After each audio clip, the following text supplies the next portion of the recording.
Drawing close, still by grace. All my heart is yours.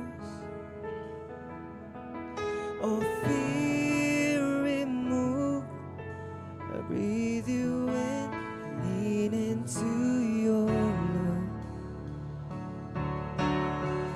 Oh, your love.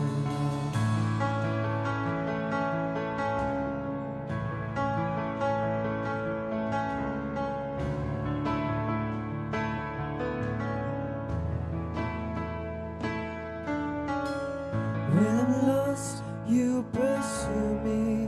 Lift my hand to see your glory, Lord of all. So beautiful,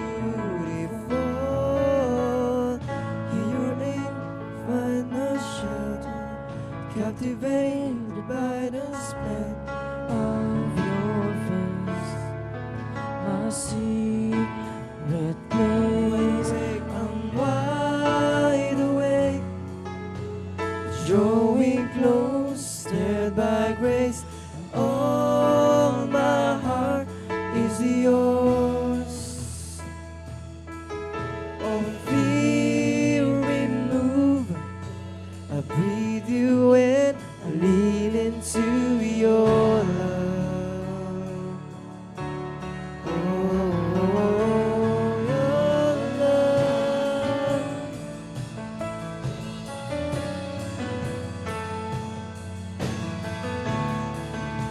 Hallelujah, Jesus. Your love so deep is washing over me. Your face is all I see. You are my everything. Jesus Christ, you are my one desire. Lord, hear my only cry to know you all. My life, your love so deep, your love so deep is washing over me. Your face is all I seek. You are my everything. Jesus Christ, you are my one desire. Lord, hear my only cry to know you all. My life, I'm wide awake, drawing close, stood by grace. All my heart is yours. Oh, fear remove, I breathe you in, I lean into your love. Oh, your love. Thank you, Jesus. Hallelujah. Hallelujah, Jesus. Hallelujah. Amen. To God be all the glory po. Hallelujah. Ayan. Praise the Lord. Ayan. Salamat po sa Panginoon. Glory to God. Ayan. Salamat po tayo sa Panginoon dahil ang Diyos ay mabuti sa lahat po ng pagkakataon. Ano po? Wala ba tayong mga announcement? Ipag-pray po natin si Brother Rufing kasi nasa ospital pa po siya. At kung may maiabot po tayo na tulong, ay gawin po natin. Amen. And ako'y naniniwala na tayo po bilang isang pamilya, malaking pamilya ng Diyos, ay kapag ang ating pong mga effort, ang ating mga tulong ay pinagsama-sama natin, malaking bagay po yon sa ating mga kapatid. Ayan. Praise the Lord. Mayroong gustong ibigay sa akin si Sister Ruby. Ayan. Ano yan po ini? Ayan. Gusto po nating i-welcome si anak po ito ng Reyna. Si Princess. Princess? Andyan doon si Princess. Pwede mo tumayo. Princess Balilo. Ayan. Welcome kayo. Marahil pamangkin ni Sister Malu, pamangkin. Ayan, welcome ka dito, Princess. Alam ko ang pangalan ng nanay mo, Queen. Ayan. Glory to God. Kung meron po kayong mga Biblia, ay buksan po natin sa Genesis chapter 50. Ayan. Ang Genesis chapter 50 po, yan po yung huling libro o chapter ng Genesis. Ano po? At konting ano lamang po, parang mga para sa kaalaman. Ang Genesis po ay mag-uumpisa sa creation, tama? Pero ang Genesis 50 ay magtatapos po sa kabaong, coffin. Anyway, hindi po yun ang message natin. Ang Genesis chapter 50, mag-start po tayo ng 15 para mas makita po natin yung context. Hallelujah. Genesis 50 verses 15 up to 21. Ito po ang salita ng Diyos. Genesis 50, 15 to 21. When Joseph's brothers saw that their father was dead, they said, "What if Joseph holds a grudge against us and pays us back for all the wrongs we did to him?" So they sent word to Joseph, saying, "Your father left these instructions before he died. This is what you are to say to Joseph. I ask you to forgive your brothers the sins and the wrongs they committed in treating you so badly. Now please forgive the sins of the servants of the God of your father." When their message came to him, Joseph wept. His brothers came and threw themselves down before him. "We are your slaves," they said. But Joseph said to them, "Don't be afraid. Am I in the place of God? You intended to harm me, but God intended it for good, to accomplish what's now being done, the saving of many lives. So then, don't be afraid. I will provide for you and your children." And he reassured them and spoke kindly to them. Tayo po'y manalangin, nagpapasalamat kami, Panginoon, sa inyong pong biyaya, sa inyong kabutihan sa amin. Salamat po kahit ni minsan, Panginoon, na hindi mo kami iniwan, pinabayaan.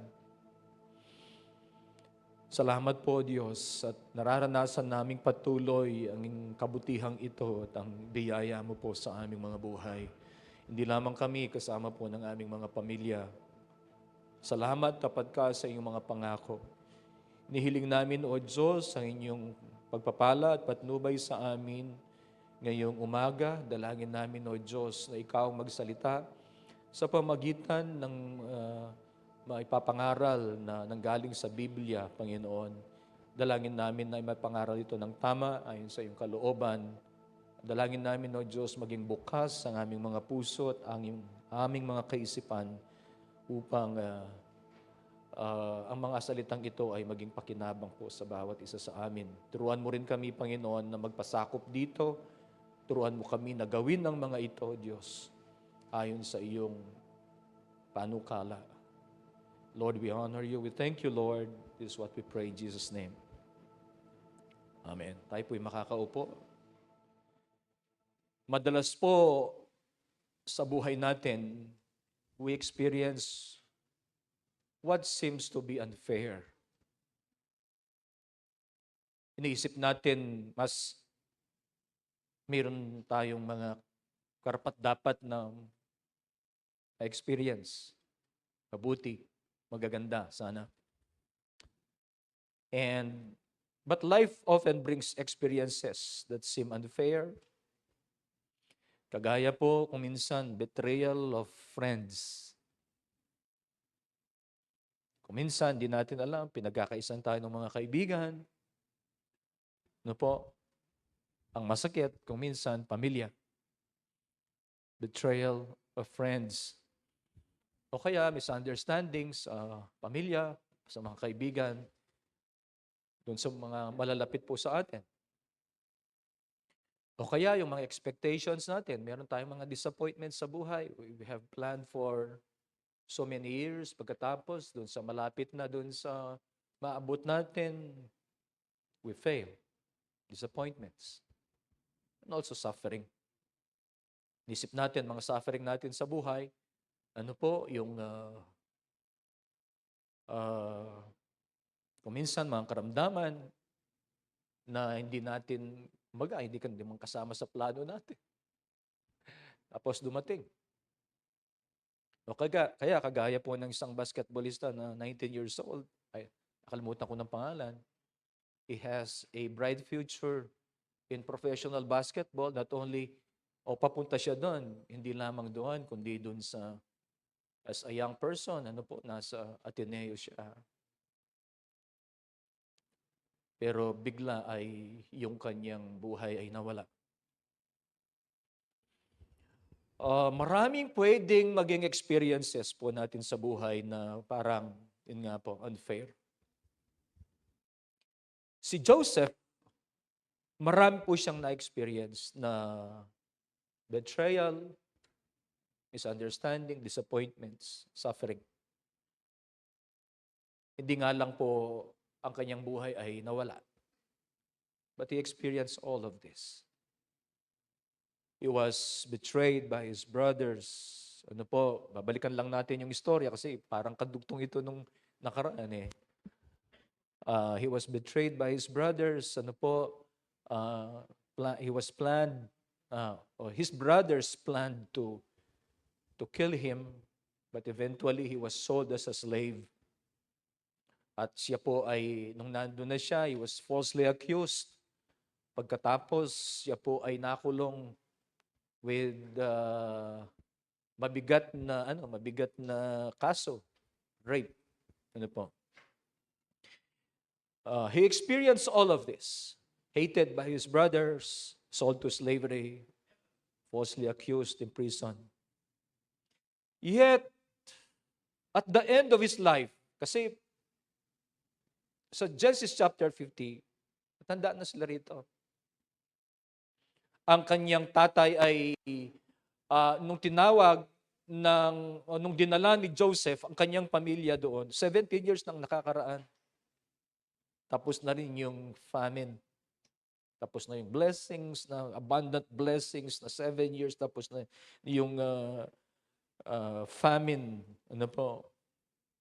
At the end of his life, Joseph looked back and declared one of the greatest statements of faith in the scripture. Sabi niya, don't be afraid. Kasi makikita natin yung context. Yung kanyang mga kapatid ay natatakot sa kanya. Dahil, tandaan po natin, he is in the peak of power. Tapos, namatay na ang kanyang magulang. At iniisip ng kanyang mga kapatid, yung baka siya ay magiganti doon sa kanyang mga kapatid na ito na gumawa ng masama sa kanya. Iniisip nila na si Joseph ay ginagawa lamang niya ang kabutihan for the sake of his father. Kaya takot sila. And he declared one of the greatest statements of faith, you meant it evil. You meant evil against me, but God meant it for good. Si Joseph po, ang kanyang buhay, ang kanyang pananampalataya, it teaches us that God's purposes are greater than human plans. Pinlano kaya ni Joseph na maging ganito ang kanyang buhay? Marahil meron siyang vision, meron siyang mga pinangahawakan na pangako ng Diyos. Pero hindi na iniisip na magiging ganito. Pinlano ng kanyang mga kapatid na gawan siya ng masama. But God's purposes are greater than the plans of the people, of human. And His grace is stronger than the evil na gagawin po ng tao. Amen. Sa verse 20, ang sabi po, you intended to harm me. You meant evil against me. Makikita po natin that God is in control. Kailangan nating pagtiwalaan ang Diyos. Ano po? We must trust the sovereignty of God. God is in control of every minute detail, doon sa mga maliliit na detalye ng buhay natin. Hindi lamang po ang Diyos ay concerned doon sa kabuuan ng mundo, doon sa kung saan papunta ang mundo. Ano po, ako po'y naniniwala at ito ang katotohanan na ang Diyos doon sa mga personal, doon sa mga detalyeng maliliit ng ating buhay, ay concern ng Diyos. At ang Diyos, siya ang may kontrol. Kahit doon sa mga maliliit na detalye ng buhay natin. Ang Diyos ay interested sa buhay natin bilang mga individual at doon sa mga struggles natin bilang mga individual. And the Lord cares. He cares for your life. He cares for your struggle. He cares for all that you are facing in everyday life. He cares when you feel and when you are betrayed and when you are misunderstood and when you are facing disappointments and when you are suffering. He cares.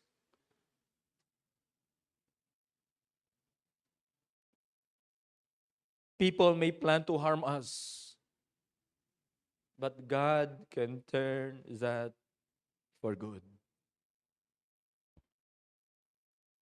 Amen. People may hurt us, but God remains in control. Kaya sa Diyos tayo dapat magtiwala. Itiwala natin ang ating buhay sa kamay ng isang makapangyarihang Diyos na kung saan ang buhay natin, ang pananampalataya natin ay sa Kanya. Si Joseph po, hindi niya dininay yung reality ng kasalanan ng kanyang mga kapatid. Hindi niya sinabing, ay wala kayong mga kasalanan sa akin. Ay, hindi niya sinabi yun. Sabi na, you meant it for evil. Ginawa niyo ako ng... Sinasabi niya yan. Hindi niya sinabing, hindi niyo ginawa sa akin yan. Ano po? He did not deny the reality of his brother's sin. They intended talagang i-harm siya. Ano po? Patayin siya. Ano po? At talagang mawala na sa daan ng kanyang mga... You intended to harm me. Pero si Joseph po, naintindihan po niya that no human action can overthrow God's purpose for his life. Marahil meron ng mensahe ang Panginoon, meron ng vision, di ba? Nagkaroon na po siya ng panaginip. Pero hindi niya alam kung paano. Pero sabi po ng pinag-aralan natin nung nakaraan, di ba, ang presensya ng Diyos ay nakay sa Joseph. Hindi po sa kanyang kakayahan, hindi po sa kanyang kung ano man ang abilidad po niya. Naniniwala po si Joseph at ito ang kanyang naintindihan na hindi pwedeng palitan ng tao kung ano ang plano ng Diyos para sa kanya. Naniniwala po kayo doon. God has a plan for your life. At wala pong tao, kahit gaano niya isipin na masama para sa iyo, ay hindi po niya ma-alter yon. It will always go back doon sa kung ano ang plano ng Diyos para sa iyo. What God intends to do with our lives, no one can stop. I believe that. Ang mga pagpapala ng Diyos ay hindi pwedeng pigilin. Ano po? When God intends to bless us, sino po ang pwedeng magharang doon sa pagpapala ng Diyos na pinlano niya para sa iyo? Sino? Diyos nga siya eh. Sovereign nga siya eh. Sino pwedeng pumigil pag sinabi niyang gusto kong pagpalain si Ruby? Sino pwedeng pumigil?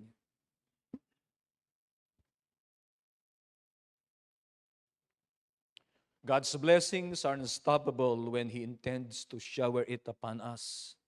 when He intends to shower it upon you, to give it to you, sinong pwedeng pumigil? Kanina po, inawit natin, the Lord bless you and keep you. The Lord make His face shine upon you and be gracious to you. The Lord turn His face toward you and give you peace. Ang sabi po ng Diyos kay Moses, this is how you are to bless the people of Israel. God's plans are greater than the schemes of men. His plans are always good. His plans are always good. Tayo po ay, di po ba, tayo ay tatanggap ng mga pagpapala ng Diyos, not to hoard, but to be a channel of blessing. Nabanggit ko na po ito noon. Upang ang lahat po, ang plano ng Diyos ay para sa lahat, upang ang mga anak ng Diyos, tayo, ay maging daluyan ng pagpapala ng Diyos. Si Abraham, ang sabi niya, I will bless you, and those who will bless you, I will bless, and those who curse you, I will curse. Pero bakit siya mapagpapala? Dahil dapat siya ay daluyan ng pagpapala ng Diyos upang ang lahat ng tao sa mundo ay mapagpala. Blessings through the children of God. Pero kahit na ang mga, kung sino man, ang nag-iisip ng masama para sa kanyang mga anak, God can take the evil actions of people and weave them into His perfect plan.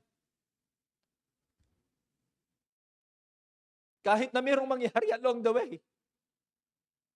If the person ay isuko niya ang kanyang buhay at ilagay niya doon sa kamay ng isang makapangyarihang Diyos, God can weave this even evil actions of people, He can weave them into His perfect plan.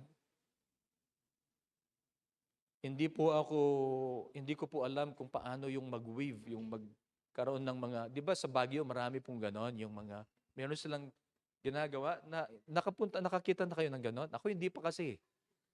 Yung po meron silang tinatahi, tapos parang magulo, nilalagay na. Meron silang mga sinulin siguro na nilalagay, pero pag natapos na po yun, isa pong napakagandang tapestry.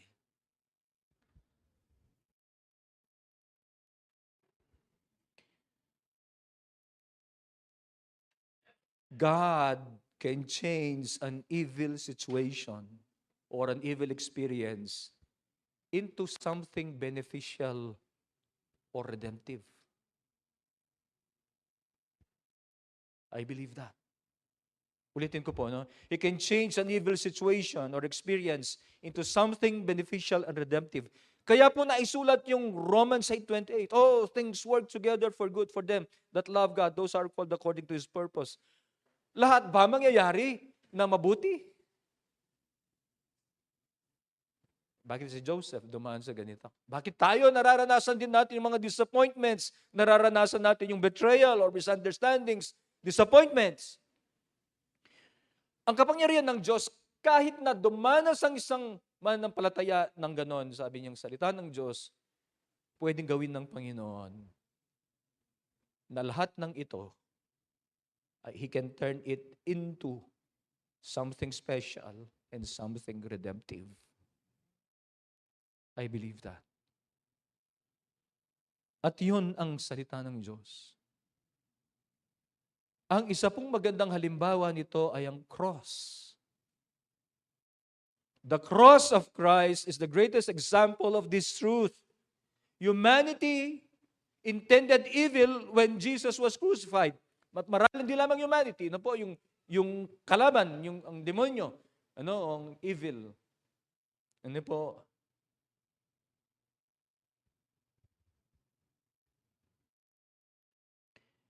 He intended evil, or humanity intended evil when Jesus was crucified. Yung mga religious leaders, yung mga tao, Pero ang Diyos, He used that event to bring salvation to the world.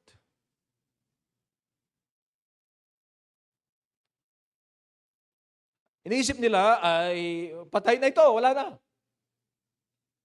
maano rin yung mga disciples nito, mga tagasunod nito. Mawawala rin ang mga ito kapag yung leader, pinatay natin. Pero alam po ninyo, noon po parati akong nakikinig doon sa mga Christian station. Hindi kasi kagaya ngayon, ang daming mga sources ng mga noon radyo lang. Radyo, o kaya kung gusto mong mga babasahin, sumulat ka pa sa ICI, yung Project Philip, para mag-aral, correspondence. Ngayon, kung gusto mong mag-type ka, tingnan mo sa Google o kaya kay ChatGPT, explain niya sa'yo. Bilis. Noon wala. O tapos, kung gusto mong makinig ng mga gospel song ngayon, pwede yan, bilis, sa YouTube. Noon wala. Bibili ka pa ng cassette tape. Tapos ulit-ulit yung mga cassette tape. Yung mga bago, hindi mo na, siguro mga ilang buwan ang nakaraan bago marinig yung mga Balikan ko po yung sinasabi. Nakapakinig ako ng isang awitin na ganito. Sabi niya, ang kamatayan ng Panginoon, it's a countdown. Countdown yan. Namatay siya. Para bang na-knockout ka, sa boxing, knockdown. Di dapat bilangin ka, 1, 2, 3, 4. Yung bilang nung si Jesus Christ, baliktad. 10, 9, 8, 7. Anong pagdating ng 1? Buhay uli. Resurrection. Hallelujah. Ano po? The cross of Christ, the greatest example of this truth. Ano po? What seemed like defeat became victory. Amen. Hallelujah. Pagtiwalaan natin ang sovereignty ng Diyos kasi siya ang may control. Sa buhay ni Joseph, makikita natin na ang may control sa buhay ni Joseph ang Diyos. But Joseph said to them, "Don't be afraid. Am I in the place of God? You intended to harm me, but God intended it for good to accomplish what is now being done, the saving of many lives." Sabi niya, am I in the place of God? Alam po ninyo, makikita rin natin dito ang pagpapatawad. Amen. At ang tinuturo nito sa atin, we should extend forgiveness. Basahin po ninyo yan. Makikita mo, takot yung mga kapatid niya. Meron na ngang habilin eh. Siyempre, parang, alam po ninyo, magkakapatid ito, half-brothers sa mga to. Iisang ama nila, si Jacob. Ano po? Meron ng habilin eh. Kino-quote nila, tatay nila. Parang lisensya yon para sa mag-soften si Jacob. Yeah? Diba, sabi nila, so sa verse 16, so they sent word to Joseph saying, "Your father left these instructions before he died." Bakit? Di tatang dyan naman eh. Sabi niya, your father. Sabi na sana, our father left these instructions. Pero sabi nila, your father. Parang, of course, kino-quote nila para, yun nga, para sa akin po, to soften the heart of Joseph. Di nila alam kung ano yung faith ni Joseph, Parang, na-underestimate nila yung kabutihan ng kanyang kapatid. No? This is what you are to say to Joseph. I ask you to forgive your brothers the sins and the wrongs they committed in treating you so badly. Talaga naman tinreat nilang so badly ito. Diba? Imagine kayo si Joseph. Yun nga kung minsan, mayroong nasabi sa atin nako. Ito. Mabigat-bigat ito. Naranasan niya sa kamay ng kanyang mga kapatid. Pero sabi ni Joseph,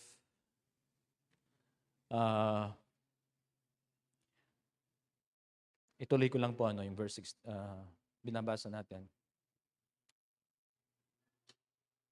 Now please forgive the sins of the servants of the God of your father. When their message came to him, Joseph wept. Sabi ko nga po nung Friday, kasi part of this was shared during the Friday prayer meeting. Iyakin talaga to. Kahit na nung makita niya yung mga kapatid niya, hindi niya mapigil yung kanyang emotion. Hindi siya kakilala. Hindi niya mapigil yung emotion niya. Makita yung mga kapatid niya, iyak siya. Verse 18, his brothers then came and threw themselves down before him. We are your slaves, they said. Hindi ba parang nakita na ni Joseph ito? Nung nanaginip siya when he was a young person? Pero hindi naging dahilan po ngayon. Wala po ito sa outline.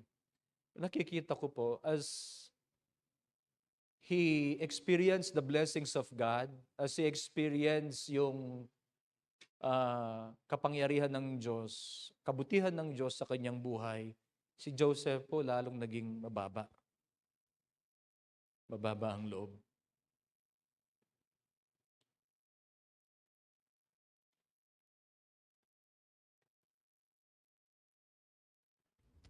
Joseph refused to seek revenge. Meron ba tayong makikita dito? Just a hint ng revenge base sa nabi niya? Nung una po, iniisip ko ganito, bakit niya hinayaan ng kanyang mga kapatid ay nung una silang magkita? Di ba? Nung mauna silang magkita, nandun siya sa taas. Tapos sabi niya, mga spiya kayo dito. Pero alam po ninyo, kung titingnan natin yung istorya, hindi rin niya napigil sa sarili niya, di ba? Pinakilala niya sa sarili niya. And eventually nga, kinuha ang buong pamilya para doon sila manirahan, at kasi ang sabi niya, 2 years pa lang ang nakakaraan na mayroon pang 5 taon ng great famine. Mamamatay lahat ng mga nakapaligid doon kung hindi sila pupunta sa Egypt. Kaya sila dinala doon.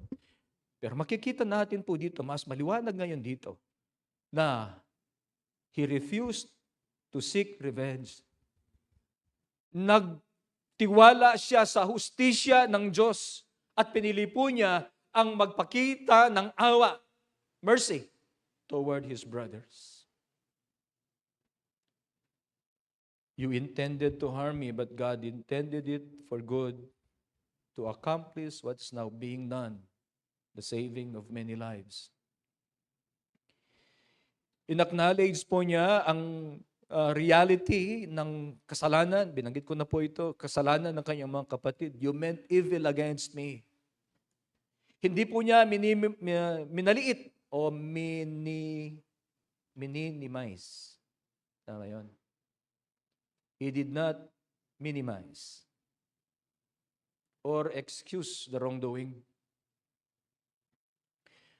Pero nakita rin po niya, kita rin niya ang sovereign hand ng Diyos. Sabi niya, am I in the place of God? Am I in the place of God?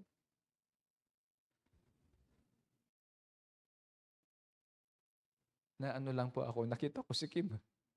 Ayaw na. Nakita ko si Kim, sabi ko, naisip na yun, tagal ka namin dahil nakita. Brad, natutuwa ako sa nakita kita. Praise the Lord.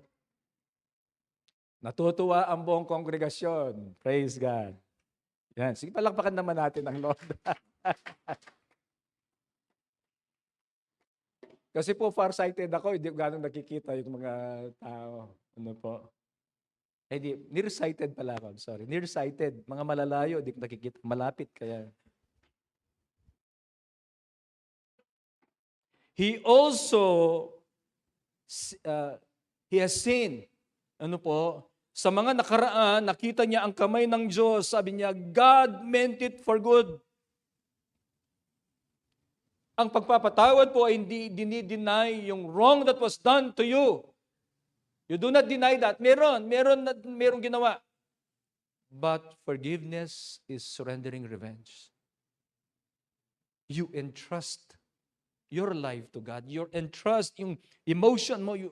Lord, ikaw na pong bahala. Ano po? At pinapakita nito ang hustisya ng Diyos. You trust in the justice of God. Ang sabi po ng Deuteronomy chapter 32, verse 25, Beloved, do not avenge yourselves, but rather give place to wrath. For it is written, tingnan ko po, parang bakit may kulang yata sa naisulat dito. Tingnan ko po doon sa mismong Bible. 32:25, Deuteronomy 32, verse 25. Ito ko po babasahin.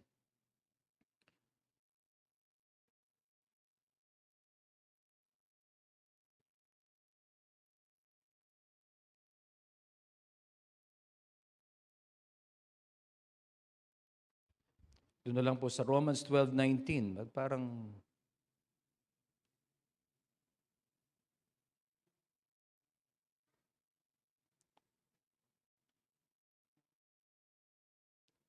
Romans 12.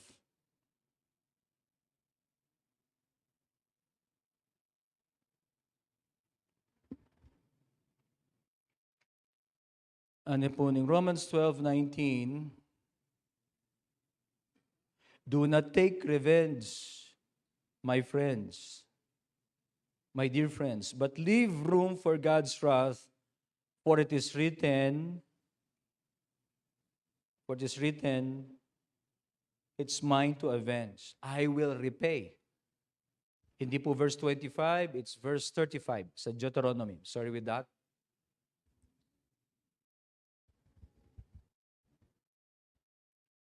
So maliwanag po yun. Sabi niya, do not take revenge.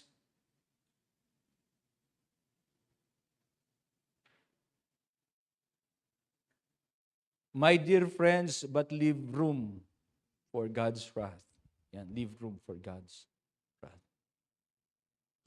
Tayo pong lahat ay namumuhay, nagpapatuloy, nakakayanan ang buhay ng isang mananampalataya. It's all because of the grace of God. Hindi po sa sariling lakas natin. From start to finish of our faith, it will always be the grace of the Lord. Wala pong isa man sa atin ang magiging deserving of his or her salvation. Wala. Nangangailangan tayo ng biyaya ng Diyos from start to finish. Ano po? At kung ganun pala, na tayo ay nakakatanggap lamang ng biyaya ng Diyos, kaya tayo nakapagpapatuloy, kaya tayo mayroong kaligtasan, kaya tayo ay naging tama sa harapan ng Diyos, it's because of the grace of God and it's because of what Christ has done. At kapag naintindihan po natin yan, dapat tayo rin ay makapag-extend ng grace sa iba. Amen. We should extend the grace to others. If we claim to have received God's grace, then we can extend grace to others. Sapagkat makikita natin sa sarili natin, hindi rin naman tayo perfect. Marami rin naman tayong nagawa na hindi naging kapuri-puri sa Diyos. Ano po? We need to forgive. In fact, kung tayo po ay hindi nagpapatawad, yung burden sa ating puso ay mabigat. Lalong-lalo na kapag alam mo ang sinasabi ng Panginoon, magpatawad ka, patawaran muli. Yan po. Holding a grudge is like carrying a heavy sack of stones everywhere you go. Yung bang parati kang may dala. Diba? Dala-dala mo. The longer you carry it, the heavier it becomes. You let go. We ask for the strength of the Lord na ma-let go natin. Si Joseph, ang sabi niya, am I in the place of God? Am I in the place of God? You meant it for evil, but God meant it for good. Ako po, kahit basahin natin ito, yung word mismo na sinabi ni Joseph, and you even read between the lines, kung ano bang ibig sabihin niya, wala kang makikita na hint, kahit konting hint ng revenge.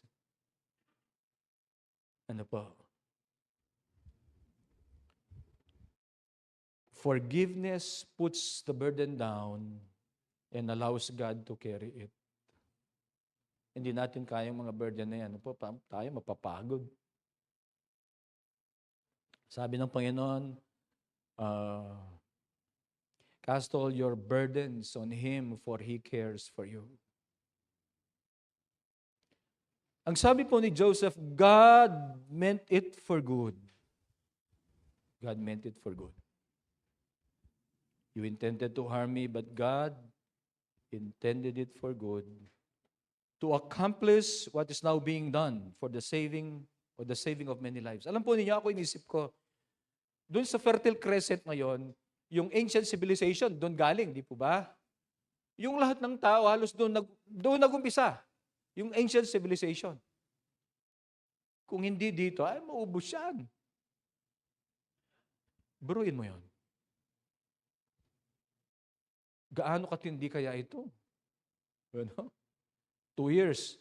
2 years pa lang, wala na yung sa nakapaligid. Ang Egypt lang meron, yung Canaan, yung mga nakapaligid yan na bansa, wala nang pagkain. Punta lahat. Tingnan po ninyo na. Kung babasahin natin ito, ano lang ako ng konti, alis lang ako sa outline. Alam po ninyo, lahat ng lupain napunta kay Pharaoh dahil sa ginawa ni Joseph. Wala na silang makain eh. Ano po, yung mga animals nila, yung mga ari-arian nila, para lang may makain, binigay lahat sa Pharaoh. Pati yung mga bumibili sa mga paligid na dyan, no? Kumbaga, yung sa ginawa ni paggamit ng Panginoon kay Joseph, ay napagpala talaga rin si Pharaoh.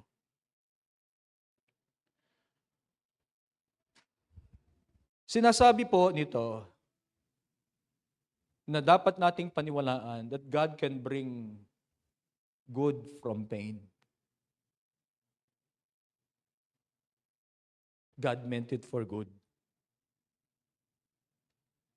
Ang suffering po ni Joseph, it became the means through which God preserved many lives during the famine.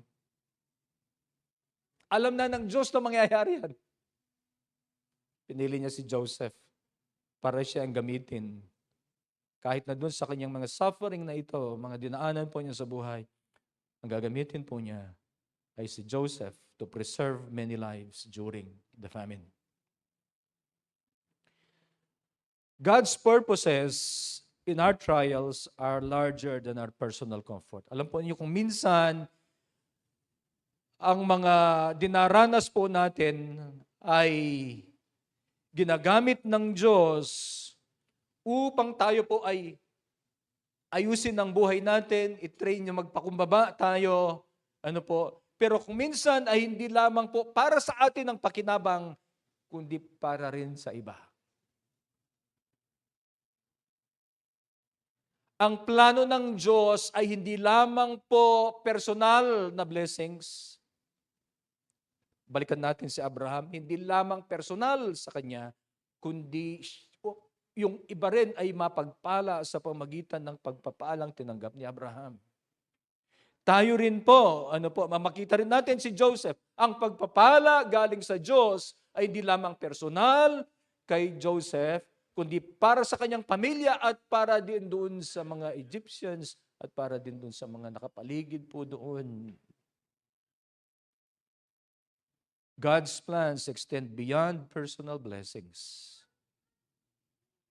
And He may use our hardships to bless and protect others. And praise God kung gagamitin ng Diyos ang buhay natin sa ganoon. He can transform trials into testimonies. Narinig na natin marahil po ito. Trials into testimonies. Mga dinaanan natin na mga pagsubok sa buhay. Pagkatapos tayo sinamahan ng Diyos, pinagpala ng Diyos.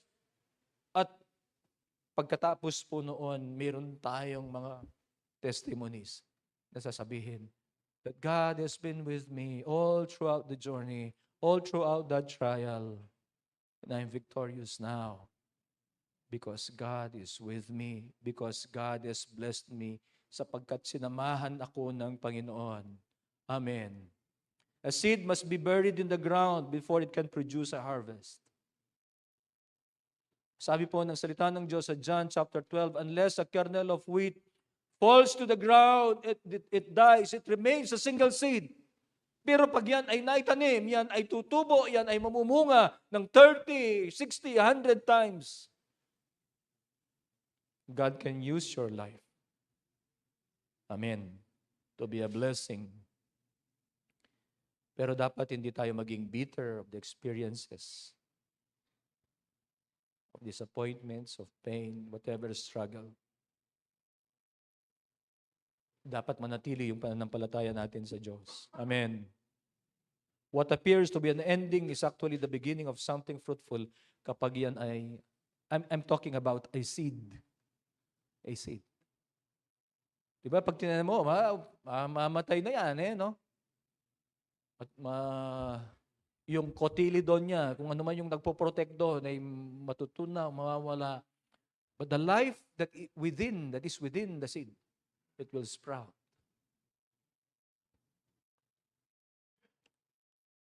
A seed must be buried in the ground before it can produce a harvest. Or, siyempre, bago ang harvest, life muna. Because there's life within that seed. In the same way, God often uses painful seasons to produce future blessings. Alam po ninyo kung minsan dumaraan tayo sa mga painful seasons of life,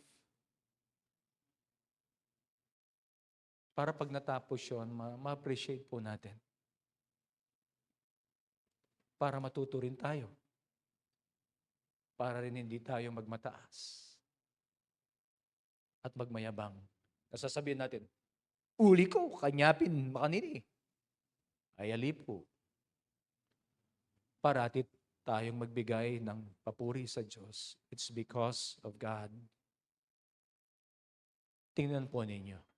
Si Joseph, sino ang kanyang tinataas dito? Am I in the place of God? You intended to harm me, but God intended it for good.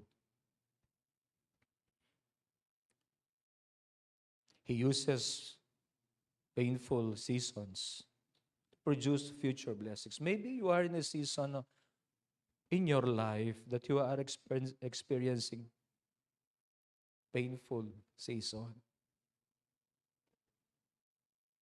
But always remember, God is good. Your God is concerned. Your God is good. And He will see you through these painful seasons so that He can bless you in the future. In fact, the mere presence of God is your blessing. When you go through difficult situations and you know that God is with you, that's already a blessing. Amen. Faith sees God's hand in the past.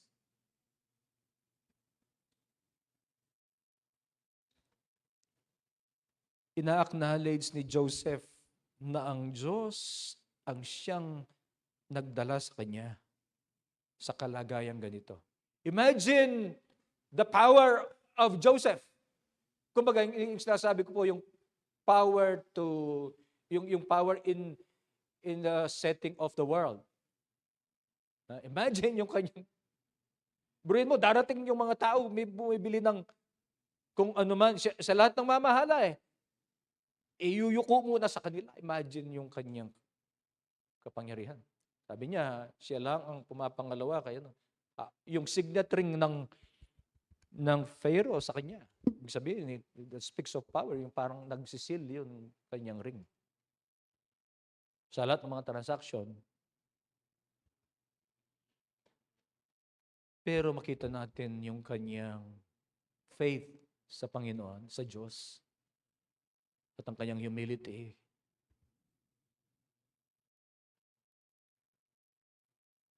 Kung babalikan po natin, ito parating pong nababanggit po. Kung babalikan po natin ang buhay natin, tingnan natin, parati nating makikita na ang Diyos ay mabuti. Kung babalikan po ang buhay natin, makikita natin na ang Diyos ay sinamahan po tayo sa bawat struggle, disappointment, or painful experience natin. At mas maintindihan natin pag babalikan natin. Hindi ba? Sabi ni Joseph, God intended it for good to accomplish what is now being done, the saving of many lives. Dapat tayong patuloy na manampalataya at maniwala na ang Diyos, out of our painful struggles, God can bring good. God can bring healing doon po sa mga experiences na hindi maganda. Naniniwala po kayo doon. Ang buhay po ni Joseph, nire-remind tayo that God is sovereign over every circumstance of our lives. Pwede nating i-apply, hindi lang sa personal, hindi sa pamilya po natin. Sa kung ano man ang kinakaharap natin. Sovereign ng Panginoon. Control po niya. He is sovereign over every circumstance. Pangalawa po, ang pagpapatawad ay kailangan upang tayo po ay lumaya sa bondage po ng bitterness. Our painful experiences should make us better persons, not bitter. Amen. Marahil narinig na po ninyo yun. Pero uulitin ko. Our experiences, painful experiences, should make us better Christians, better persons. Ano po? Hindi po bitter. And God can turn even the darkest experience or experiences. Sabi niyo, Pastor, dami ko na dinaanan. He can turn even the darkest experiences into instruments of blessings. Parati nating i-desire po that we should be instruments of blessings. Amen. And God can do that. Kanina po, tinanong ko, sabi ko, marahil tayo ay umaharap sa mga sitwasyon na hindi maganda. Inisip natin, unfair naman. Unfair naman ang buhay. O kaya sinasabi na, Lord, I am experiencing painful circumstance today. Pero kagaya po ni Joseph, piliin natin parati na magtiwala sa sovereignty ng Panginoon. Tandaan po natin, He is in control. He is in control. Marami po tayong di maintindihan. Naintindihan kaya ni Joseph ang kanyang mga pangyayari sa buhay po niya, nung habang dumadaan po siya, But in hindsight, ano po, kung babalikan niya, alam niya ang Diyos ang siyang nagpala. Alam niya na ang Diyos ang siyang kumilos. Let us choose to trust God's sovereignty. Release all bitterness. Magpatawad. At maniwala tayo that God is always working for our good, even when we do not see it. Amen. Even when we do not know the outcome, pagtiwalaan natin ng Diyos, na ang Diyos, ang magiging outcome niyan, pag pinagtitiwalaan natin ng Diyos, ang outcome ay parating maganda. I believe that. What others may intend to harm, may intend for harm para sa atin, God can transform for His glory and for our good. I believe that. And that is the truth based on the Word of God. Amen. Tayo pong lahat ito ngayon. I love you, Lord. Oh, your mercy never fails me. All my days I've been held in your hands. From the moment that I wake up until I lay my head, I will sing of the goodness of God. I love you, Lord. Oh, your mercy never fails me.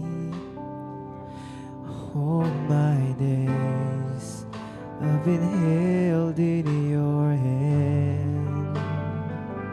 From the moment that I wake up until I lay my head, I will sing of the goodness of God.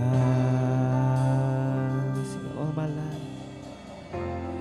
All my life you have been Thank you, Lord. faithful. Amen. Amen. All my life you have Thank you, been Lord. so, Thank you, so Lord. good. Salamat po. And every breath that I am able, I will sing of the goodness of God. Sing, I love your voice. I love your voice. Hallelujah. You have led me through the fire. In the darkest night, you were close like no other. Amen. Amen. I've known you as a father. Thank you, I've Lord. known you as a friend. And I have lived in the goodness of God. All my life you have been faithful. Salamat. All my life you have been so, so good. Every breath that I am able, I will sing Hallelujah. of the goodness of God. Your goodness is running after, it's running after me. Your goodness is running after, it's running after me. With my life laid down, I surrender now. I give you everything. Your goodness is running after, it's running after me. Your goodness is running after, it's running after me. Your goodness is running after, it's running after me. With my life laid down, I surrender now. I give you everything. Hallelujah. Your goodness is running after, it's running after me. Hallelujah.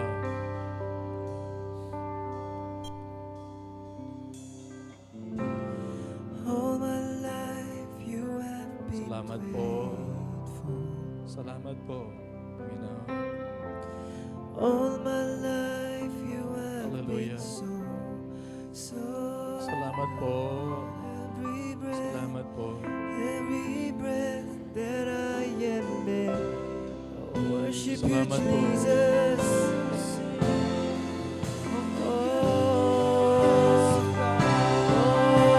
Worthy Lord, yeah.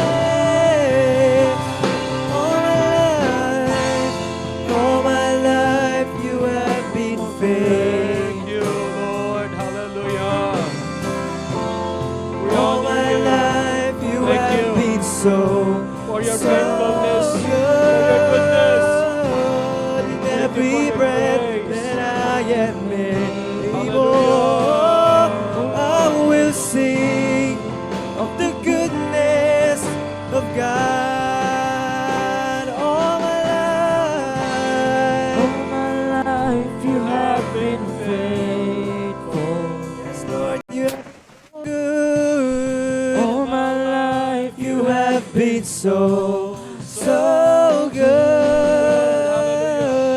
Every breath that I am able, oh, I will sing of the goodness of God. I will sing of the goodness of God. I will sing the goodness of God.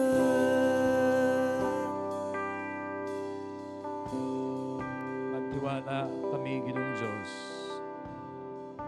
Kaya kayo,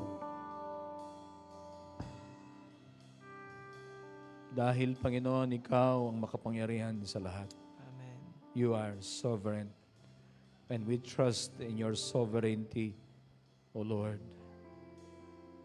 Naniniwala kami, Panginoon, na ang mga plano mo para sa aming mga buhay ay mangyayari. At ang mga plano mo ay parating mabuti, Panginoon. Turuan mo rin kami, Panginoon, na mag-extend ng pagpapatawad doon sa mga nagkasala sa amin, nagkulang sa amin.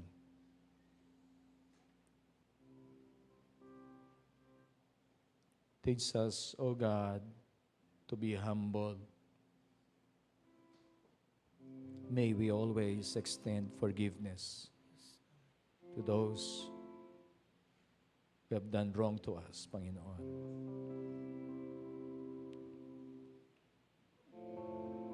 Turuan mo rin kami, Panginoon, na maniwala, O Diyos, that you can bring good from our painful experiences. That all things work together for good for them that love God and those who are called according to His purpose. That we learn from the life of Joseph. Salamat po. Dalangin namin, O Diyos, ito po ay may pamuhay namin, maging inspirasyon sa amin. At kami rin ay matuto, mapanuto, mabigyan ng instruction sa pamagitan po ng istoryang ito. Panatilihin mo, O Diyos, ang mensaheng ito sa puso ng iyong mga anak at ma-apply namin sa aming pong mga buhay. Lord, we continue to praise you and to honor you. Salamat po. Pinupuri ka namin, O Diyos, at dinadakila. Ang iyong mga anak, Panginoon, na naririto, pagpalain mo sila, iparanas ang kagandahang loob ng Panginoong Hesus. Ang pag-ibig ng Ama at ang pagkikiisa ng banal na Espiritu. Amen. Amen.